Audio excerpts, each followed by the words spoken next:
Welcome. It is time for Tyranny. I have high expectation for this game. I haven't really spoiled myself too much. Let's go with Path of the Damned. And jump straight into it. Yeah, I have watched the beginnings of 2 or 3 streams like a month ago, but just had some glimpses at the mechanics of the game, and then it got too boring for me and I didn't want to spoil myself too much, so I prematurely stopped watching those streams. So let's just see. This is gonna be interesting. This is based on Pillars of Eternity, but only the engine is based. The combat system is different. Of course, this is also an isometric game, so the way you do combat, you move around, is exactly the same. Pretty sure there's a few other things they copied, but there's also changes. Wow, this is a long loading screen. Shit. What's going on? I haven't installed this on my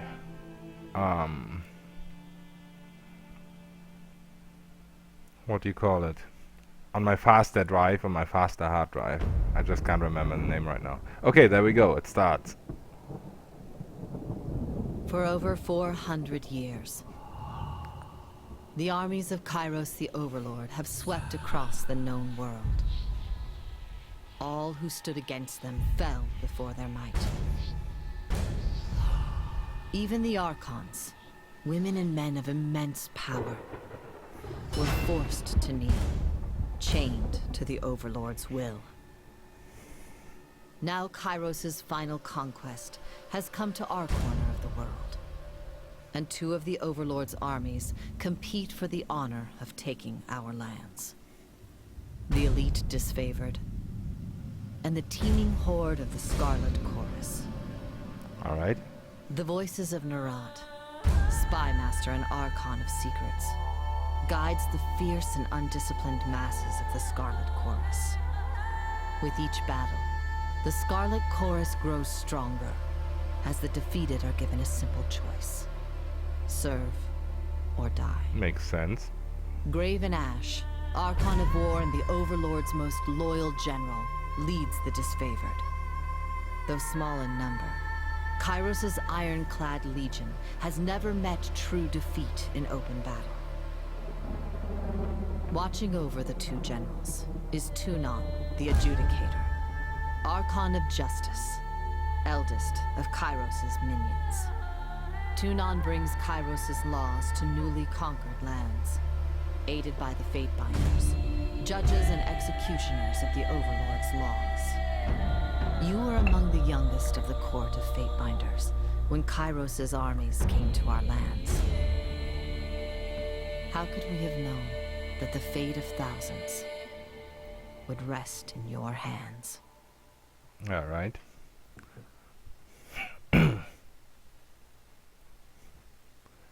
There we go, character creation. This is gonna take some time, but not too long, I hope. Simply because leveling your character in this game does a lot. I'm gonna get to that in a second. Let's just decide what body type we're gonna go with, what skin color and so on, because that's pretty boring, so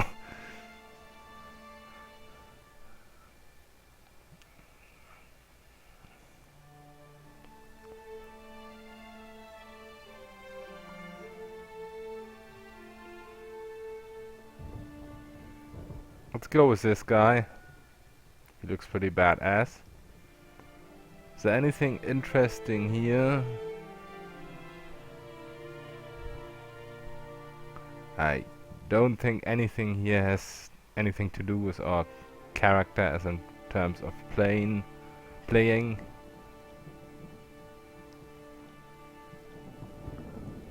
Okay, so you can choose different portraits. Wow, there's a lot of portraits in this. A lot. Wow. Okay. Let's choose our portrait first before we choose anything else.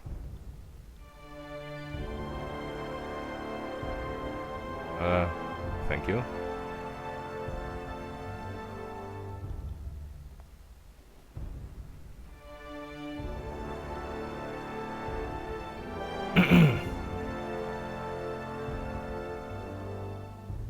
Wait, this pretty much looks like what I just saw.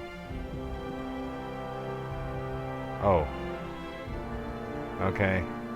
There's not as many portraits as I thought there would be. I see.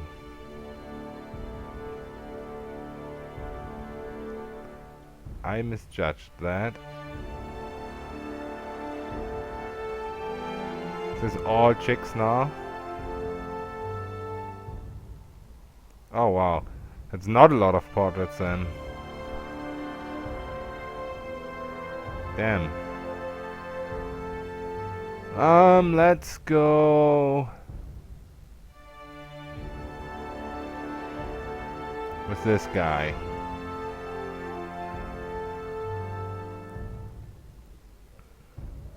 Gonna need a slightly different body color here. Oh wait. Okay. Ah, I see. Previous. Okay. Why has the portrait changed now? That's stupid. Where was this guy? Oh. There we go. Hair color is alright. Check out the voices. Oh shit, this is very, very low for me. I can barely hear it.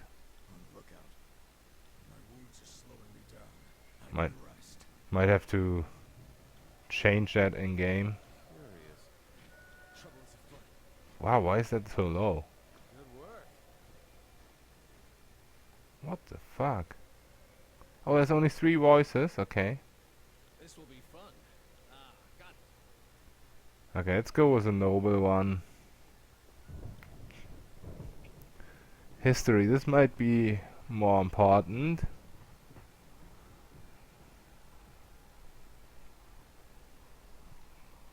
But I guess we'll find out a bit later what this does. Right now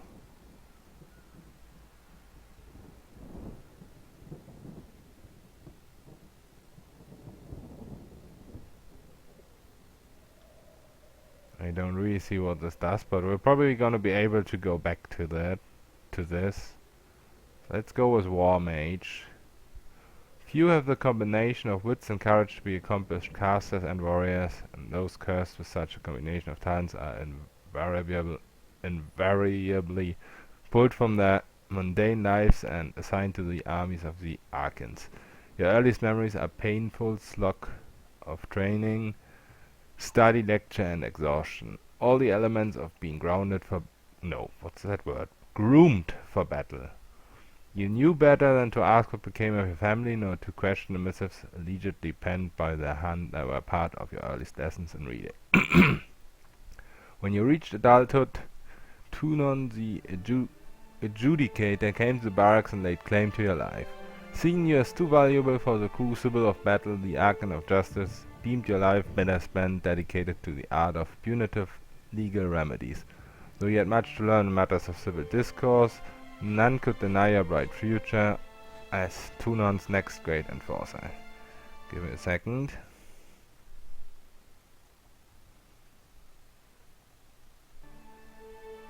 Alright, I'm back. Yeah, let's go with that for now. We might have to go back here and change, but I don't think it's that important.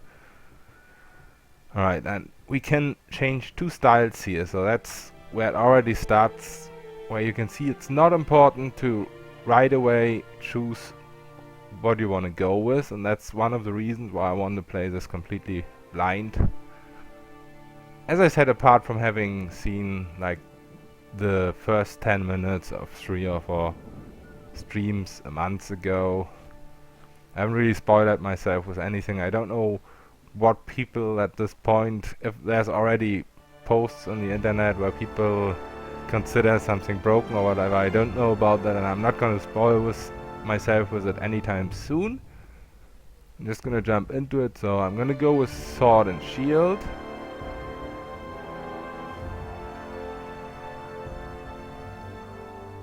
And what is this? Oh, so abilities have cooldown here. And you can just use them again and again. Okay.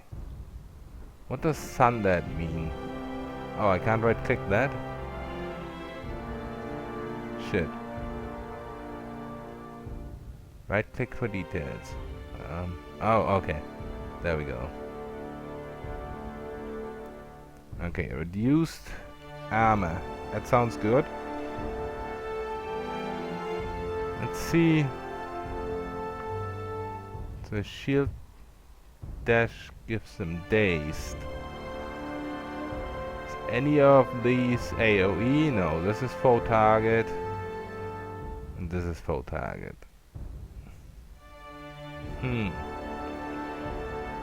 This sounds more offensive, so I'm gonna go with this one.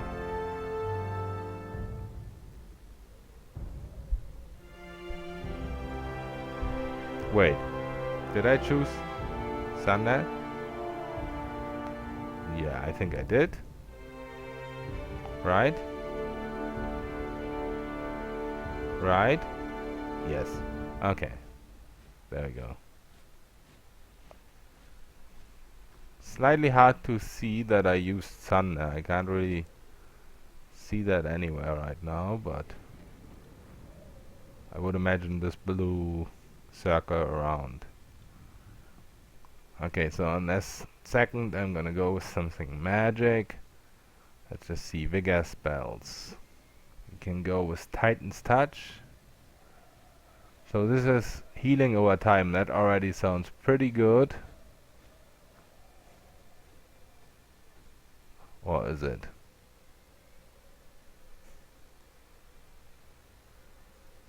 Let's see. Is this over time or is this just +2?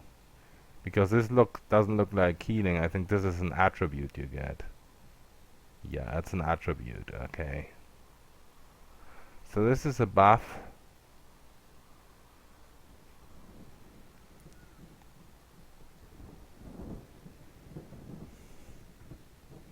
Not healing. Okay. Is there any healing spells? Doesn't look like it. What's atrophy spells? That's a debuff. Okay, so right now you can go for buff or debuff. I get it. Or you can go for straight damage. Shock. Or frost. I guess I'm gonna go with vigor spells for now.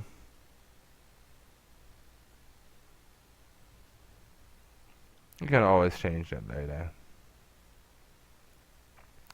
This is the color of our armor. I kind of like what we have now.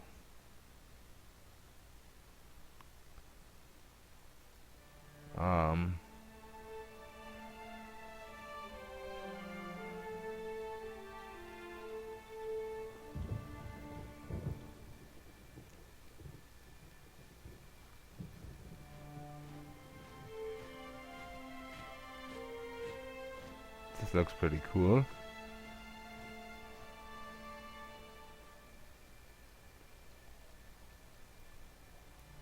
Yeah, I guess I'm gonna stay with this.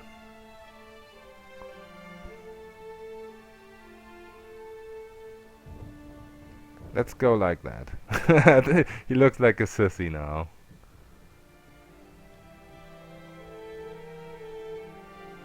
Oh, we can't really make him look more like a sissy. There's no real pink here, or is it? Oh, this is kind of pinkish.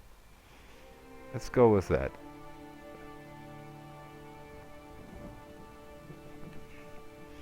Alright, I'd like to call him Sissy, but let's just call him Victor Creed.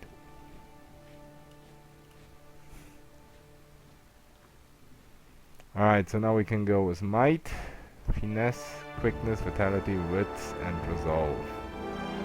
So I'm gonna go with a pretty balanced build here, because as I said before, you get attribute points as you level, so it doesn't really matter what you do in the start, and since I don't know the game mechanics deeply.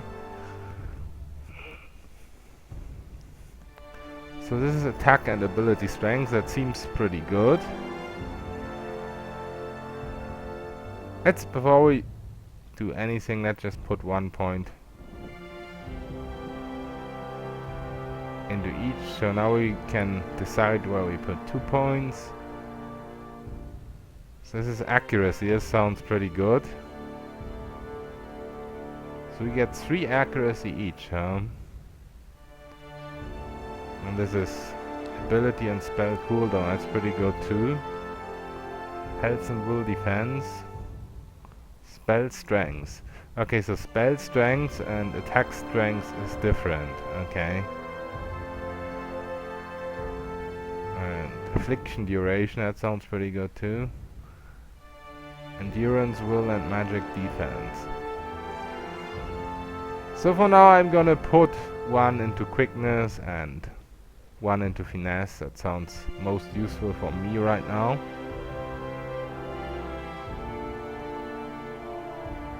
And now we can go with our skills. So we already start off with pretty high skills.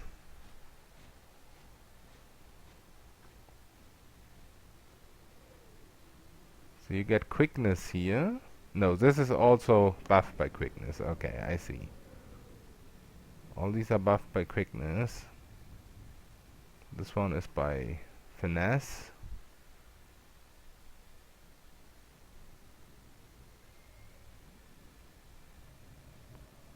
So basically we have one skill, the main or one attribute, the main attribute, which gives us attribute times 1.5, and then we have one attribute that gives us time 0.5 of value for these skills.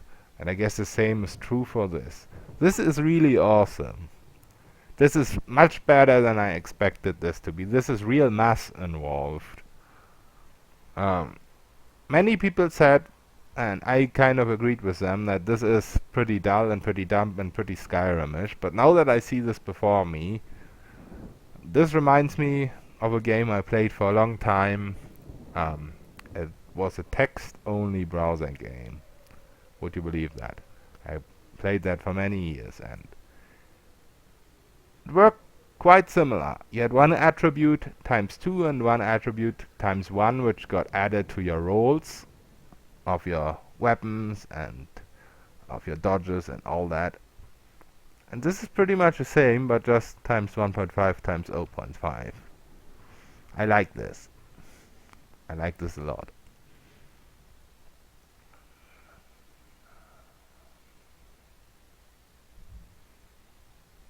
So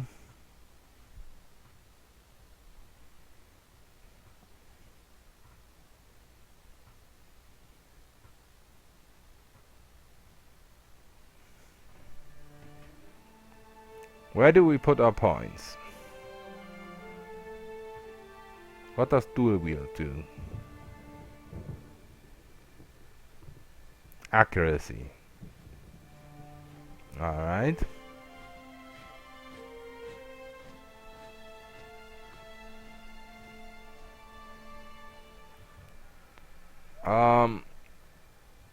I think I'm just gonna do the same here. I'm just gonna go with a very balanced spending of my... Oh no, not ghost bows.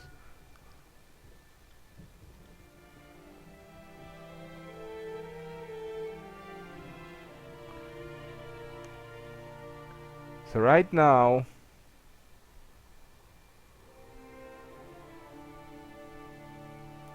not entirely sure about this spell. Not entirely. So we have 6 spells. So I think I'll just do the same. I'll just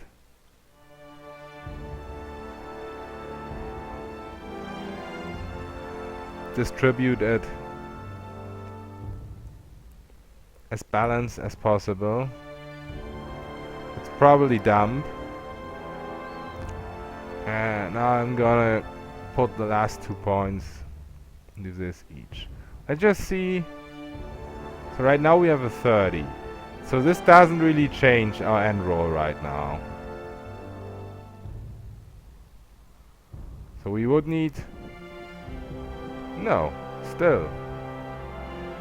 How much points would we need to get a higher number here?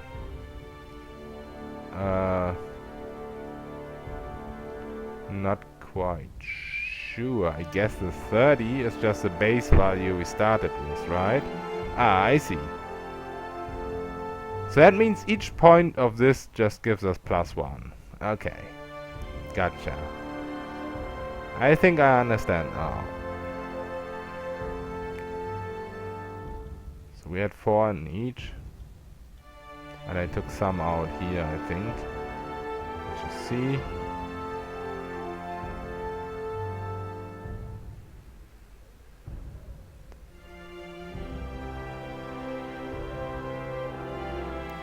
So right now, it seems like a magic staff skill isn't really worth it at the moment. So I wonder if I leave it at that.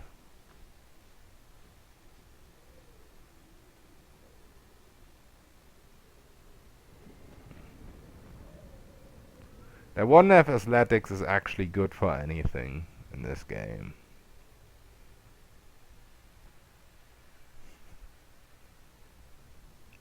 Like, from the description, it doesn't really look like it's that awesome. But since it's just our starting skills, let's just stay with it. And move on. So, Conquest or Quick Start. I see. Okay, let's go with Conquest. We don't really know what we're doing.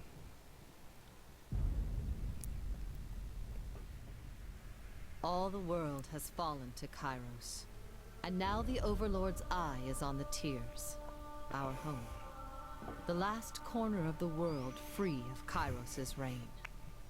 2 armies, the Disfavored and the Scarlet Chorus, march south from the Northern Empire, the last realm to fall to Kairos a century prior. Okay. In the early days of 428, Kairos' armies arrive at the Gates of Judgment, the mountainous border that we Tearsmen so long believed unassailable. Unable to agree on a unified plan of defense, the various leaders of the Tears sit and wait for each other to deal with the conquerors, until it's too late.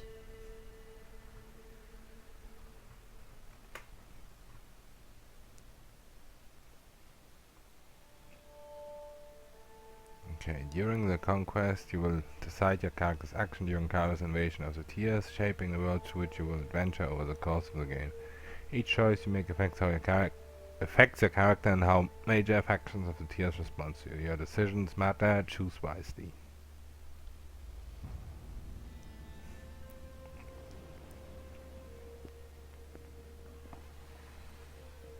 That's pretty cool. The Bastard City.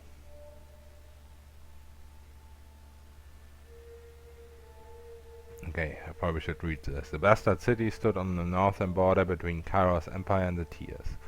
Built upon a natural harbor at the crossroads between realms, the city was a nexus of commerce. To the Tears it was the center of all wealth. To a northerner it was little more than a backwater trading post. Its symbolic status as a gateway to the continent made it a natural first target in Kairos' military conquest. Circumstances were ideal for you to prove your worth as a soldier in Kairos' armies. Taking the city would send a message to the rest of the TS. Kiros' will is insurmountable. Okay. So now I get a decision here, I would suppose. Let's see.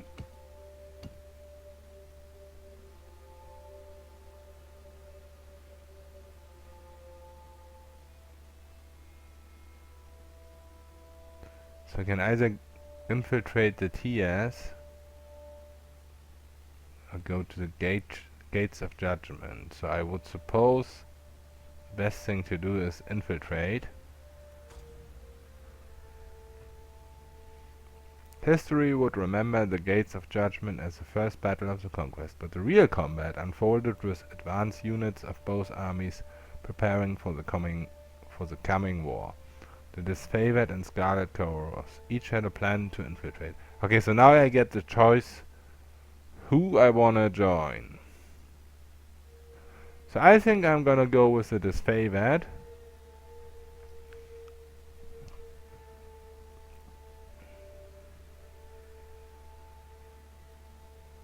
You lend your skills to the elite Disfavored scouts to capture border garrison. Graven Ash insisted that an early victory in the offensive would boost the morals of his troops and diminish the haughty overconfidence of the Southerners. Alright. The Oathbound scouts identified a modest border defense and collaborated on an organized attack that would leave the enemy uncoordinated and cut off from aid. You oversaw the preparations and offered your opinions on the strategy. When the clashing of swords and spears fell to silence, followed by the cheering of disfavored scouts, you were the least surprised. Oh, that was already... Okay, I see. That was already like a mission. I see. So now we can contain the fire or be an inside agent. Let's go with inside agent. With the border garrison captured by your disfavored allies, you traveled ahead of Kairos' armies and lurked in the shadows of the bastard city. You decided that converting one of the locals to Kairos' side would help bring the city to its knees. After all, corruption starts from within. Okay, so inside agent, let's just... Oh, I see, so this is different again. There's a well-informed guard captain, a bitter captain to sell military secrets to the disfavored, or a fast-talking smuggler. I see. Okay, let's go with the disfavored again. The captain of the guard was of a mind that the bastard city was corrupt and deserving of better leadership. You did nothing to convince him otherwise. After taking your promises of stature and security to heart, he offered you a list of valuable assets, from weakened stones in the rampart to estates of siege provisions, capping it off with a list of city officials whose loyalties could likewise be turned to support your cause. Your tactics of infiltration placed you in the bastard city, ahead of the main armies. Your work softened the city's defenses for the arrival of Kairos' forces, but you wanted a decisive gesture that would give your allies a meaningful advantage. How did you assist in the fall of the bastard city? Alright, now we have three options. Duel the city marshal, incite a riot, or spread fear through assassination. Keeping the shadows, you eliminated the leaders of Bastard City one by one, using concealing shadows. Oh, we gain an ability here, huh? I see. Searing Palm. Warrior's Respite. Okay. This is heal over time. This actually looks pretty good for the way I want to play. But this looks like the RPG thing I would do.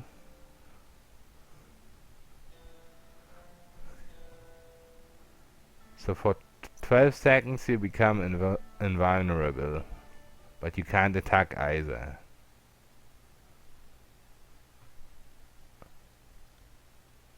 I'm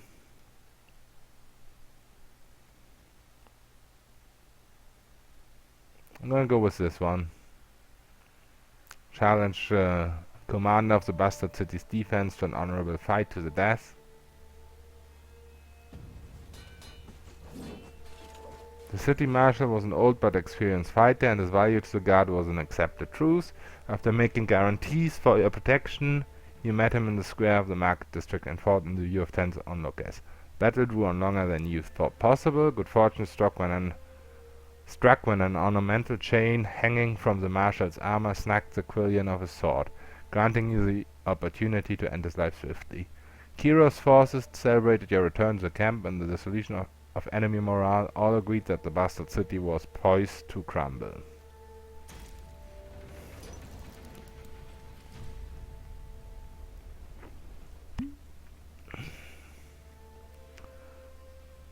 Alright, the bastard city settled in a new state of normalcy, with every tower displaying Kiros' banner. Your name was whispered alongside rumors of a decorated career to come. The armies divided into two fronts and migrated south. Tunon sent word that you were to join the next frontier of Kyros' conquest, either in judge and overseer of the settlements of Lethean's Crossing, or as war advisor with the armies advancing in the realm of Apex. Okay. Deposits of iron made the settlement of Lethean's Crossing a strategic war asset. Kyros sent the forge pound smiths, mages of exceptional skill to establish a flow of weaponry. Tunon the Adjudicator sent one of his faithfulness to ensure the enforcement of Kairos' law. Let's go with that one.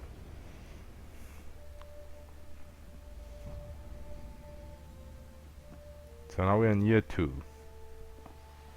And this is still further conquest. Okay.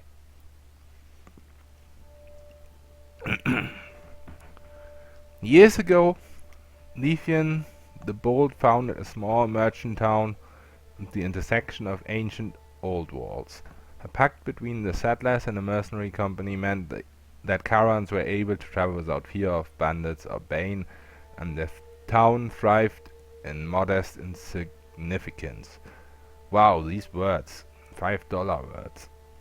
Lethean's Crossing drew Kairos' attention for the iron deposits in the surrounding hills. With the region under Kairos' control, the northern smith mages could set up workshops to refine ore and arm the disfavored with the finest weapons in the known world. The Archon of Secrets dismantled the mercenary support with a generous bribe, taking the crossing in a bloodless victory. Tunon dispatched you to travel alongside Kiros' forces and bring order to the region. Alright, we can choose again. The iron must flow.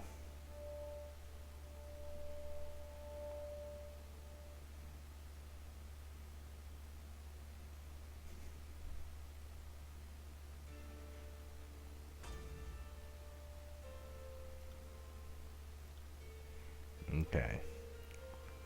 Syrian Archon of Song used her arcane charm to lure locals into joining Kairos' army. As a patroness of the Scarlet Chorus, her efforts were critical to the conscription of new recruits.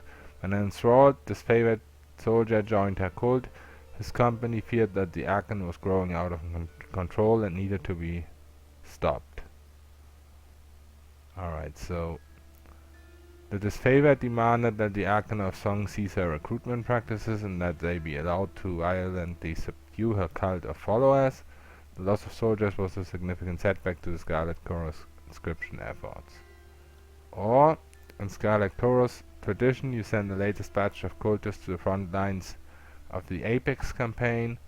Those who survived were welcome to remain in Kairos' military, and their performance would stand as testimony to Theron's. Yeah, let's go with that one. That sounds fair. The Scarlet Chorus agreed to transfer Theron's latest recruits to the front lines of the Apex campaign. Their resolution fit their traditional model of conscription, so they considered a it a fair alternative. In the weeks to come, more of them returned to active duty than even Siren herself expected, likely owing to their obsessive devotion to the Archon and her enchanting music. Alright. Now.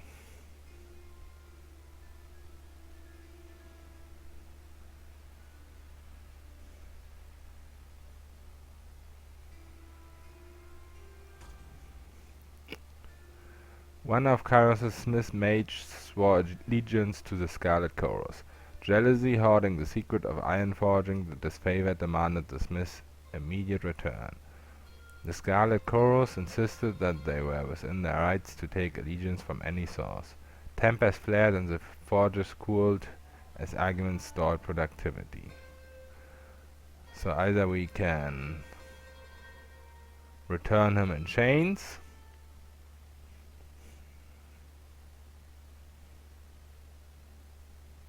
or for his mind to be erased.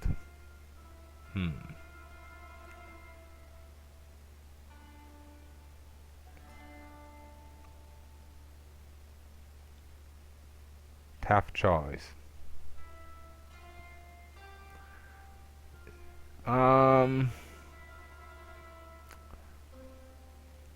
Let's erase his mind. Scarlet Chorus presented a strong interpretation of Kairos' law. With no memory of smelting or forging, the recruit would be a Smith mage no more.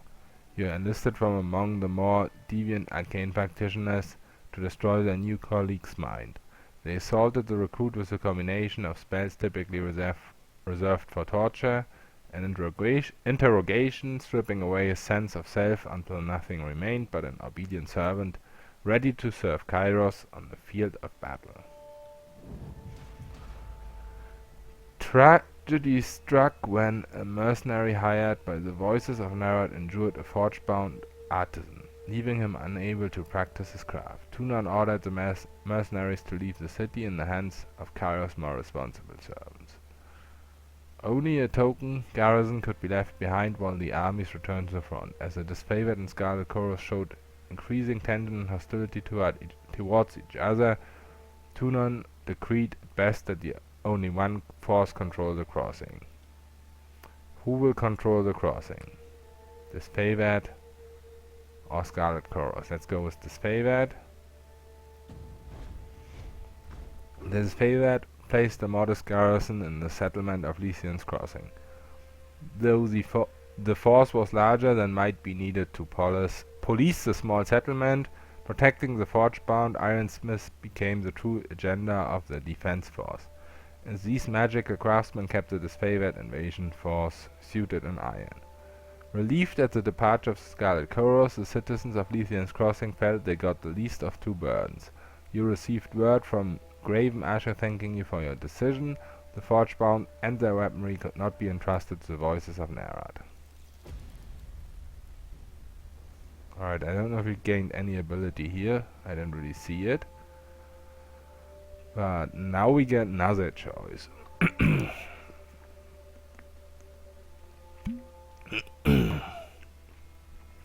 With the mercenaries expelled and Lycian's crossing, well, I can't talk anymore.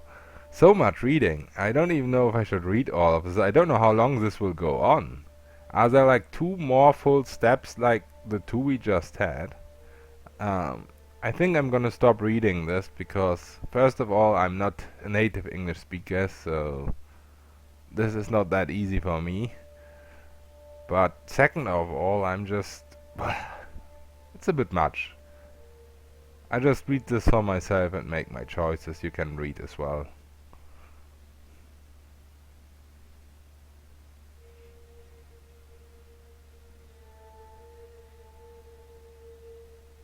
Yeah, I did not expect there to be such a large conquest part of this. As I said, I haven't really watched a lot of spoilers since I wanted to do this all myself.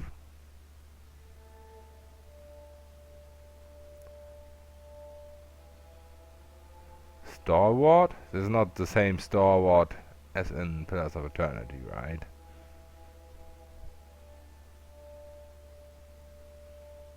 Okay, let's go with the Citadel.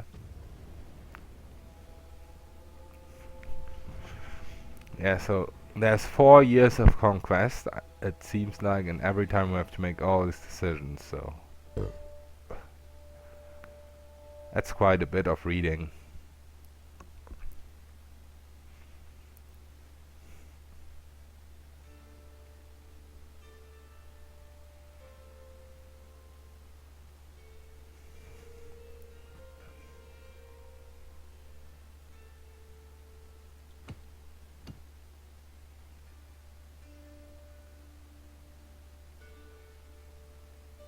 Let's look at our Siren again.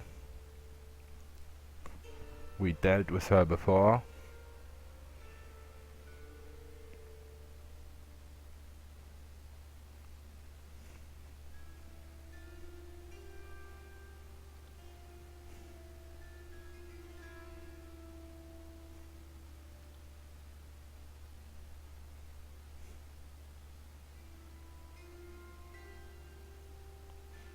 Okay, last time we helped Siren, but we won't.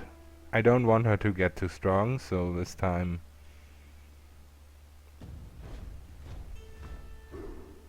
we're gonna restrain the sages.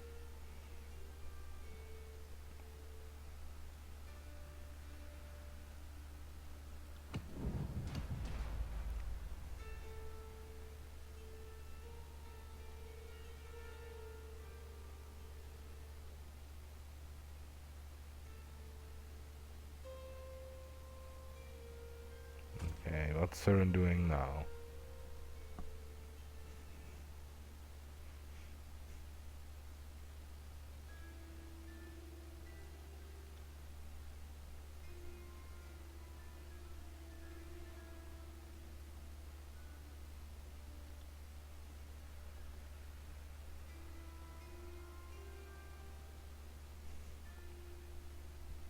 Alright, let's agree with the disfavored arguments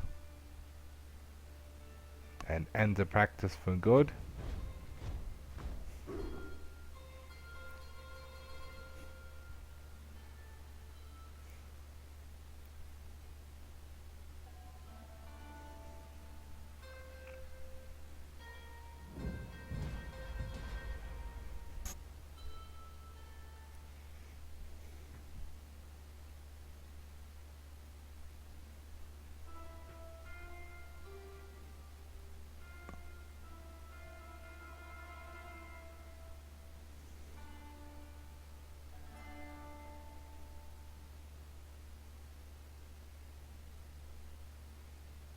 Okay. So we're not gonna give the enemy time.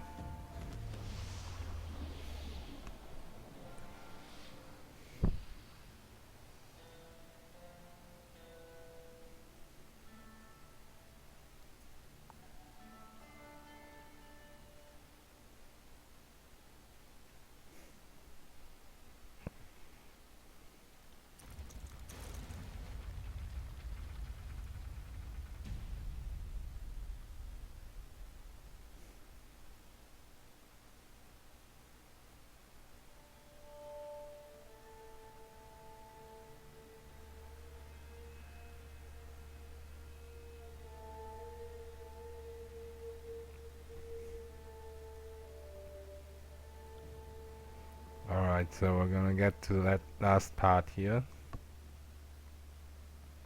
Or are we? No, it's complete. Okay, that's not so bad. I wanna get to playing now.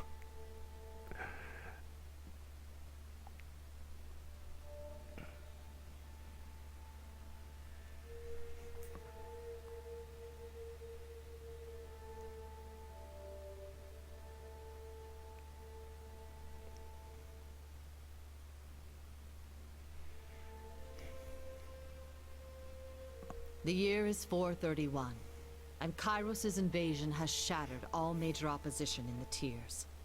The younger realms, the bastard tier, the free cities.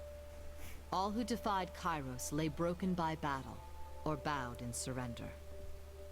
The two armies of the Overlord, the Disfavored and the Scarlet Chorus, now control our lands. But our will is not yet extinguished. Not entirely. In the valley of Vendrian's Well, those of us unwilling to bow to Kairos have banded together in defiance. Violating an oath of surrender from 2 years prior, we have staged a bloody uprising, murdering the disfavored and Scarlet Chorus garrison in a midnight assault. With their main forces spread across the tiers, the disfavored and Scarlet Chorus redeploy to Vendrian's Well to crush the resistance. But months pass with no definitive battle. As disagreement and discord paralyze the Archons, we bide our time and wait for our message of insurrection to spread across the tiers. The Overlord is not amused, and Kairos has one message for the Archons: crush the Oathbreakers or die. Kairos backs this threat with an edict, a magical commandment that can slay all in the valley should the order be ignored.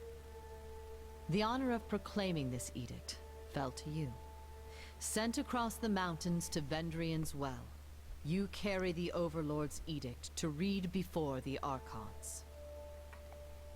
As you finally make your way through the winding mountain passes into the valley, the ground trembles, and Kairos' magic seals the way behind you. You are trapped in Vendrian's Well, with Kairos' armies and the Oathbreakers. The only way to survive is to fulfill the terms of the Overlord's edict, in any way that you can. Alright. Oh, this looks dope.